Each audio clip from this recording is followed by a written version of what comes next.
वाराणसी की मां श्रृंगार गौरी ज्ञानवापी प्रकरण को लेकर जिला जज डॉक्टर अजय कृष्ण विश्वेश की अदालत में सुनवाई हुई। वहीं ज्ञानवापी मामले में अगली सुनवाई 26 मई को होगी और आपको बता दें कि कोर्ट रूम में कुल 36 लोगों को जाने की इजाजत दी गई।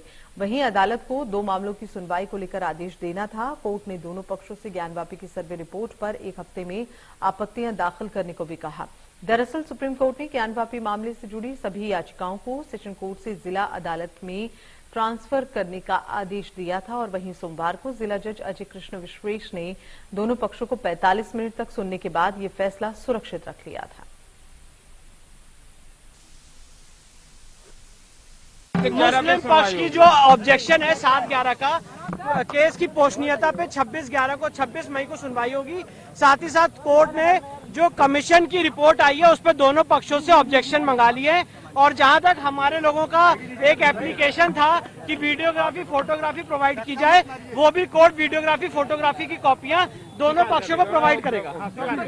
तो अब आज कोर्ट ऑर्डर करेगा उसके बाद हमें कॉपी मिलेगी वीडियोग्राफी फोटोग्राफी की कमीशन रिपोर्ट पे और 26 मई को सुनवाई है।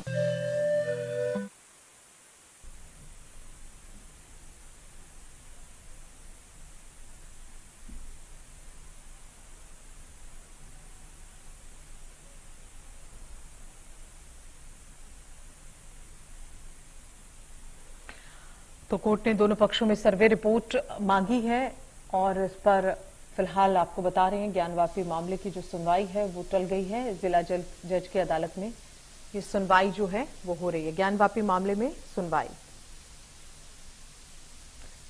तो जिला जज की अदालत में सुनवाई हुई है। 26 मई को अगली सुनवाई। तो 26 मई को अब इस पूरे मामले में अगली सुनवाई होगी। आपको बता दें कि ज्ञानवापी मामले में फिलहाल कई तरह की बातें सामने आ रही हैं निकलकर और आज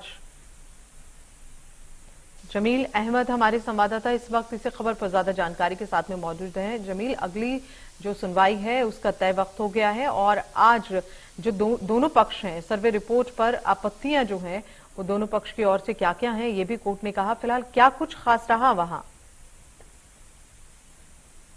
अंजलि, आपको बता दूं कि आज जो ज्ञानवापी मस्जिद और श्रृंगार गौरी का जो मामला था वो सुप्रीम कोर्ट के बाद सुप्रीम कोर्ट ने जिला जज को ट्रांसफर किया था और जिला जज ने बाकायदा कल सुना और अपना जो फैसला था उसको सुरक्षित रखते हुए आज उन्होंने तय किया है कि जो 7/11 का यानी कि जो प्लेसेस ऑफ वर्शिप एक्ट है इसको लेकर मुस्लिम पक्ष लगातार ये कह रहा है कि जब 1991 में भी ये कानून बना तो उस आधार पर अगर देखा जाए तो ज्ञानवापी मसले को लेकर जो मुकदमे दाखिल किए गए ये मुकदमे दाखिल स्वीकृति नहीं है, यानी कि उसको खारिज कर देना चाहिए। इसको लेकर वो अपने पक्ष रखे अदालत में और अदालत ने इसको सुनते हुए उन्होंने कहा कि 26 मई यानी कि 2 दिन बाद उसकी फिर से सुनवाई होगी कि क्या वो स्वीकृति के लायक है या फिर नहीं। ये फिर आगे की प्रक्रिया शुरू हुई। दूसरी अहम चीज जो थी वो सबसे ज्यादा अहम ये रहा कि जो कमीशन की पूरी टीम जो लगातार पिछले 2-3 दिन जो वीडियोग्राफी और सर्वे किए थे यानी कि लगभग 12 घंटे की वीडियो और 1500 से ज्यादा फोटोग्राफ्स है उसको लेकर दोनों पक्षों को कहा गया कि आप दोनों लोग इसको लेकर अपनी आपत्ति 1 सप्ताह के अंदर दाखिल कर सकते हैं। तो यानी कि आज ये हुआ, लेकिन अब कल दोनों पक्ष इसके लिए अप्लाई करेंगे बाकायदा और अप्लाई करने के बाद उन दोनों लोगों को बाकायदा उसका चार्जेबल यानी कि उसको चार्ज पे करना होगा। उसके बाद अदालत की तरफ से उसकी सीडी और कॉपी जो कमीशन की रिपोर्ट जो पूरी है उसको दे दी जाएगी और उसके बाद वो अपना उसको पढ़ने के बाद पूरा अपनी फिर रिपोर्ट सौंपेंगे। तो कुल मिलाकर ये देखना होगा कि 26 तारीख को जो तय होगा वो 7/11 की तारीख को सुनवाई होगी और उसके बाद 1 सप्ताह के बाद ये जो कोर्ट कमीशन की पूरी रिपोर्ट सौंपी गई उसकी आपत्ति किस तरीके से पक्ष और वादी यानी कि वादी और प्रतिवादी किस तरीके से आपत्ति दर्ज करता है ये देखना थोड़ा दिलचस्प होगा। बिल्कुल। और अगर हम कहें जमील तो पूरे देश भर की निगाहें जो है इस पूरे मामले पर रखी हुई थी, थमी हुई थी। क्या कुछ आज खास रहने वाला है? बहरहाल अब 26 तारीख को साफ होगा, लेकिन वो कौन कौन से अहम बिंदु थे जो कोर्ट में रखे गए हैं दोनों तरफ की ओर से? देखिए गीतांजलि, मुस्लिम पक्ष की तरफ से भी अपनी बात रखी गई है। उनका ये मानना है कि वो शिवलिंग नहीं है, फवारा है, लेकिन हिंदू पक्ष इस बात को कह रहा है कि नहीं वो शिवलिंग है। हालांकि काशी विश्वनाथ मंदिर के महंत जो हैं डॉक्टर कुलपति तिवारी का ये मानना है कि वो आदि विश्वेश्वर का शिवलिंग है और वो उनको पूजा करने की अनुमति दी जाए। उनको लेकर उन्होंने एक वाद भी दाखिल किया है, हालांकि उनकी आज सुनवाई भी थी। लेकिन कुल मिलाकर ये कहा जाए तो अपने अपने पक्ष दोनों तरफ से रखे जा रहे हैं।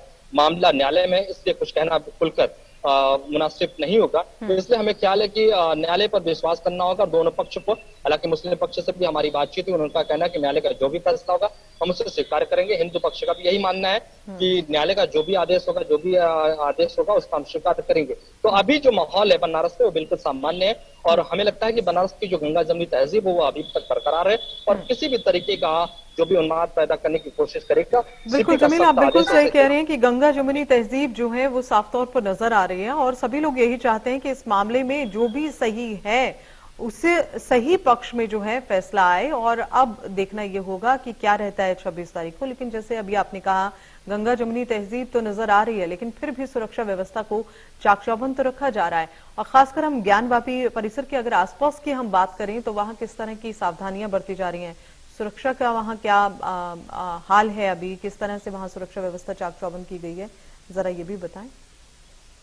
देखिए, ज्ञानवापी परिषद के जो चारों तरफ यानी कि 4 नंबर जो गेट इंपॉर्टेंट है, वहां पर सारे लोग जो श्रद्धालु दर्शन करने के लिए भी जाते हैं और उसी से रास्ते से लोग नमाज पढ़ने के लिए भी जाते हैं। तो उस रास्ते को अगर देखें या फिर पूरे विश्वनाथ मंदिर के कॉरिडोर को अगर देखें तो सुरक्षा व्यवस्था वहां से पूरा पुख्ता है, क्योंकि 6 तारीख से लगातार वहां पर सिक्योरिटियां बढ़ा दी गई। उसके अलावा जो बनारस के संवेदनशील इलाके हैं वहां पर भी सुरक्षा व्यवस्था पूरी तरीके से बढ़ा दी गई।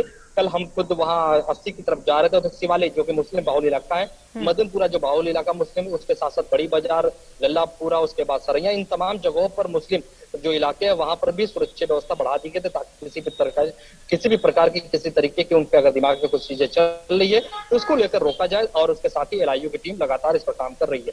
हालांकि अभी तक मैंने जो ये कहा कि सुरक्षा व्यवस्था के साथ साथ बनारस के लोग गंगा जमुनी तहजीब पर विश्वास रखते हैं, भरोसा करते हैं और शायद यही है कि लोग बहुत ही खामोशी के साथ न्यायालय का इंतजार कर रहे हैं कि न्यायालय का जो भी फैसला होगा उसका हम स्वागत करेंगे।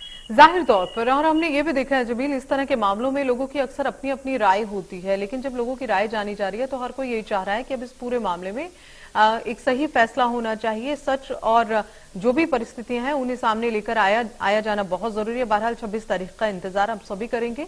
बहुत बहुत शुक्रिया जमील इस पूरे अपडेट्स को हम तक पहुंचाने के लिए।